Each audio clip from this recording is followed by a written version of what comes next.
Welcome to CinePro, where we bring your favorite movies back to life with quick recaps, hidden details, and everything you missed. The story begins with scenes of people attacking each other, houses burning, gunfire exchanges, fights, and other illegal activities, leading to countless victims. In 2014, the Democratic Party in America collapsed, and an economic crisis emerged. This led to the rise of a new political party called the New Founding Fathers of America, NFFA, led by President Bracken. Bracken and his party introduced an extreme law called the Purge, which allows all crimes, including murder, to be legal for 12 hours once a year. During this time, police and emergency services are unavailable, and even prisoners can escape freely. By the year 2022, due to the Purge, crime in America has significantly decreased, and the unemployment rate has dropped to 1%. The film begins on Purge night, which starts at 7 p.m. We meet a man named James, who is returning to his well-secured home to prepare for the night. He notices his neighbors placing blue roses in their gardens as a symbol of their support for the Purge. James also brings a blue rose to show his support. He plans to spend the night safely at home with his wife Mary and their children. James's daughter Zoe is in her room with her boyfriend Henry, whom James disapproves of. Henry sneaks into the house before the security system is activated. Meanwhile, the neighbors gather in their gardens, preparing their weapons and placing blue roses as symbols. Grace, one of the neighbors, visits Mary and brings her a plate of sweets. They discuss the upcoming lockdown, which will happen in an hour. As the lockdown begins, James activates the house's advanced security system, which seals all doors and windows with metal barriers. He also retrieves a gun from the safe to protect his family. The family gathers to watch the official Purge announcement on TV. The announcement states that the Purge will begin, and weapons of Category 4 or lower are permitted, while higher-grade weapons and attacks on government officials ranked 10 or higher remain illegal. A siren sounds across America, signaling the start of the Purge. James reassures his family to remain calm and safe. Zoe goes to her room, but her brother, Charlie, expresses his discomfort with the idea of the Purge. James tries to convince him that the Purge helps people release their hatred and violence, ultimately benefiting the country by reducing crime. While everyone is in their rooms, Charlie uses his remote-controlled robot, Timmy, to explore the house and monitor the surveillance cameras. He notices a man on the street being chased and stopping in front of their house, pleading for help. Feeling sorry for the man, Charlie opens the door for him. At the same time, Henry approaches James to discuss his relationship with Zoe, believing that James cannot kick him out now. James realizes that Charlie has opened the door and rushes to the control room to close it. However, the man manages to enter the house at the last moment. James, Mary, and Charlie confront the man, and Henry appears on the stairs with a gun shooting at James. He wanted to kill James so he can be isolated, and the two of them shoot each other and Henry gets injured, and Zoe sees this so she takes Henry away. And James looks around and searches for the strange man who entered the house.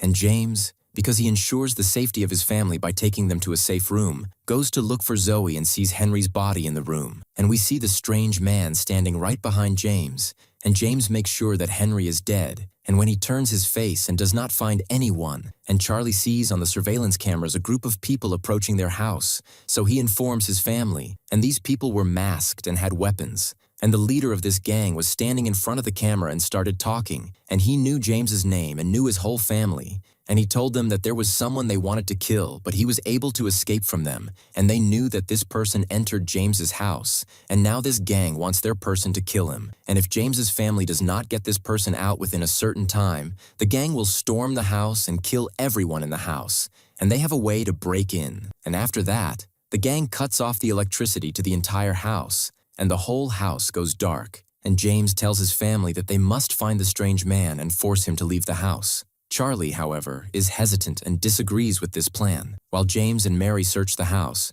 Charlie uses Timmy to help the man hide. He guides the man to a closet using the robot's light signals, and the man understands, hiding inside. Charlie's actions show his compassion and desire to protect the stranger despite the danger, and the gang leader kills one of the men. He does this to threaten James and tells him that the equipment to break the doors will arrive soon. James, afraid for his family, quickly returns home and looks for the stranger. He goes to Charlie's room and finds the stranger raising a weapon at him while they are talking. She comes from behind and raises the gun at him. Then James and the man struggle in a fight, and James accidentally shoots the man. James and Mary then tie him to a chair, and the man tries to struggle and free himself. James makes Mary hold a knife and press it on the man's wound to make him surrender, and Charlie sees all of this, terrified. The family was preparing to hand the stranger over to the gang, but they say that this is not a solution and that they cannot hand someone over to death so easily. The stranger offers to let James go out to save his family, and James realizes that he was wrong and says to Mary,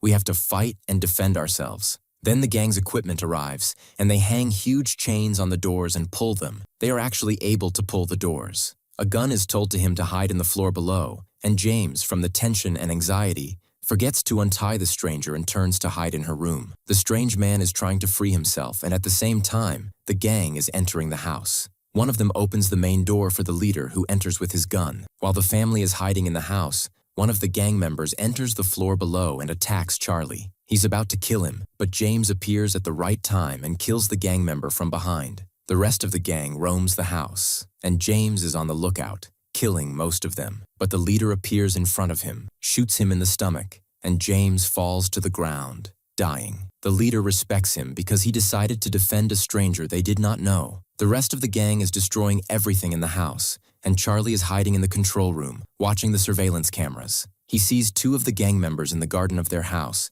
and the neighbors appear and kill them. He realizes that this is his wife and her husband, and all the neighbors around them gather to help. On the other hand, the gang reaches Mary. Mary begs them to let her live, but the gang members are about to kill her. At the right time, her neighbor Helverson and his wife appear and kill the gang members. Mary goes to help James, but before she can, the leader appears and raises a weapon against them. He says goodbye to them because he is going to kill them immediately, but their daughter Zawi appears and kills him. The family gathers around James and cries as he dies. The neighbors come, and Mary thanks them for their help, but it turns out that the neighbors wanted to kill James's family themselves. They were jealous of James because he was a rich man, and they wanted to kill the family out of hatred and jealousy. They drag James's body to another room and take the rest of the family as hostages. Mary begs them to leave the children alone, but the neighbors tie them up. All the neighbors hold hands and thank the founding fathers for giving them this opportunity, because they had always felt that without her, James's ideal family would be better off.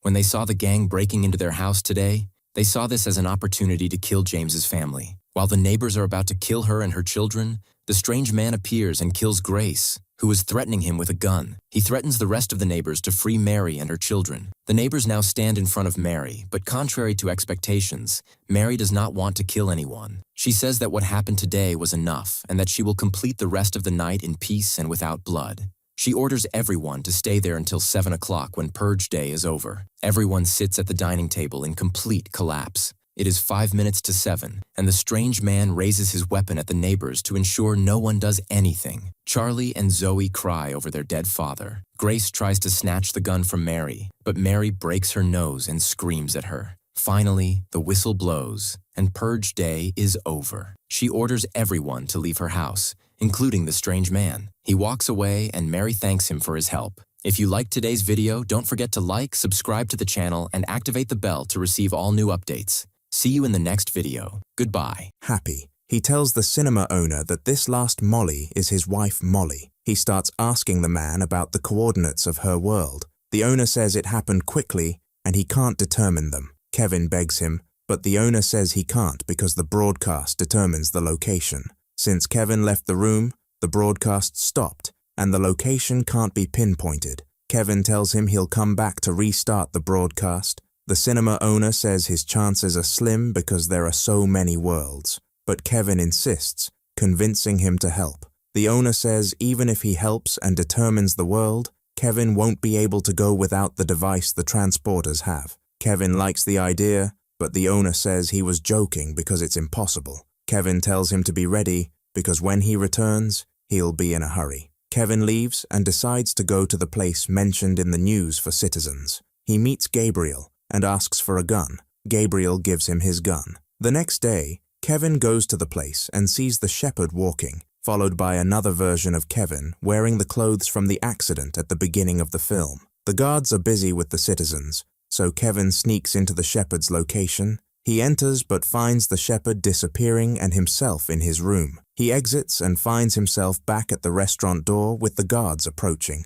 When he enters, he returns to his room, confused. He steps out and sees the shepherd reappear, with guards shooting at him. He gets injured in his arm and enters his room, confused about what's happening. He peeks out the door and finds a gun pointed at him. He quickly retreats, unsure of what to do. He throws the gun and stays inside his room, feeling very sad and upset. We see him breaking everything in sight and crying. Suddenly, the shepherd appears and talks to him, holding the gun and asking where he got it. Then he says, "It doesn't matter. He already knows." Suddenly, Gabriel appears out of nowhere, also surprised. The shepherd asks him if the gun is his. Gabriel denies knowing Kevin and says the gun isn't his. The shepherd tells Kevin, "This is the person you trusted and gave your writings to." He tells Kevin, "Last time you prayed to God and he answered, but it won't happen every time." He offers to cooperate with Kevin, promising to fulfill all his wishes. Kevin asks about his son when he was transported to another world, but the shepherd doesn't answer. At that moment, Kevin hears soldiers knocking on his neighbor's door. He goes out and sees them shooting. He quickly runs back to his room. While sleeping in the corner, he tells Gabriel to sleep too, but he doesn't make it in time and gets shot and dies. Kevin is hiding and discovers that Gabriel is one of the transporters when he sees the device in his hand. He is shocked and then goes to take it, but gets injured in his hand and starts bleeding. Kevin activates the device and suddenly finds himself transported to another world in a vast desert. He tries to activate the device again, but it starts malfunctioning, so he hits it. We then see him in the lake, where he was at the beginning of the movie. After that, he presses the device and finds himself in another world inside a medicine storage room. When he leaves, he discovers that he is in a mental hospital. He walks through the hospital and meets Gabriel, who had died in the other world. Gabriel has a gun and wants to kill him. Kevin sees multiple versions of Gabriel, all of whom want to kill him, so he tries to escape from them. While walking, he sees Tina, who had disappeared from the restaurant and was a patient in the hospital. He enters and sits with her, trying to talk to her, and she seems aware. She is clearly in shock from being sent from her original world to the one she is in now. She starts asking him to take her back to her world. He tells her that he cannot help her because he doesn't know how to return her. The nurses grab her, and at that moment, as they are talking, Gabriel arrives and shoots at Kevin. Kevin presses the device and goes to another world. This time, he is in a house and sees a version of himself who is a gang leader or a criminal. When the original Kevin sees him, he is shocked. The criminal Kevin is very upset because the original Kevin has entered his world. He tries to kill the original Kevin and take the device from him. However, Kevin hides under the table, and when the criminal Kevin reaches him, he has already disappeared. We then see him back in the world he was in before, where he sees his neighbor, who was his co-worker, being transported in an ambulance, injured. Kevin is spotted by one of the people around, who recognizes him. The forces start attacking him, and he escapes. They search for him, and he goes to the cinema, sits with the device, and activates it to determine the world he came from. He keeps flipping through quickly as the forces arrive. He manages to reach his world and begins to input the coordinates of his world using the device. At the last moment, he successfully enters the coordinates and returns to his original world. He finds Molly and talks to her, but her reaction is strange. She doesn't want to talk to him and tells him that they separated a while ago and that it was his decision. He tells her that it wasn't him, but she doesn't believe him. She shocks him by saying that she has moved on and is with someone else now. He tries to explain to her, but she doesn't understand the situation. She tries to hide the necklace, but he asks her why she's still wearing it. She tells him that it gives her hope that they might be with their son again someday. He tells her that he wishes time could go back so he could change everything that happened to them. At that moment, the shepherd arrives, grabs him, and takes him to the world again. When Kevin tries to press the device, he gets shot, and it breaks. The shepherd talks to him and brings Tina, who was in the mental hospital. Kevin tells him to leave her alone. The shepherd tells him that he's always fighting him, and that he knows he's fighting himself. He also says that Kevin wants to be someone other than who he really is. In the middle of the conversation, Kevin asks, and learns that the shepherd was responsible for his son's disappearance. We see Molly crying after their son disappeared. The shepherd says that despite Kevin's rough appearance, it's clear that Molly still loves him. The shepherd offers Kevin a choice: to bring Molly back to him or to return Tina to her family. Kevin must choose one of the two. At that moment, Kevin is torn. The shepherd tries to convince him to think about himself and return to Molly, promising to take care of Tina and ensure she isn't mistreated in the hospital. However, Kevin refuses, and we see the shock on the shepherd's face. Kevin tells him he's a liar. The shepherd then starts saying things that, to them, are polytheistic. He tells Kevin to look at how God lets him do whatever he wants to Kevin, Tina, and everyone else, and yet doesn't stop him. Kevin responds to the shepherd, saying that there may be a lot of evil, horror, and betrayal in the world, but there is also kindness, goodness, hope, and many beautiful things. He tells him that God is everywhere, and that everything the shepherd has done and everything Kevin has been through only strengthens his belief in God's existence.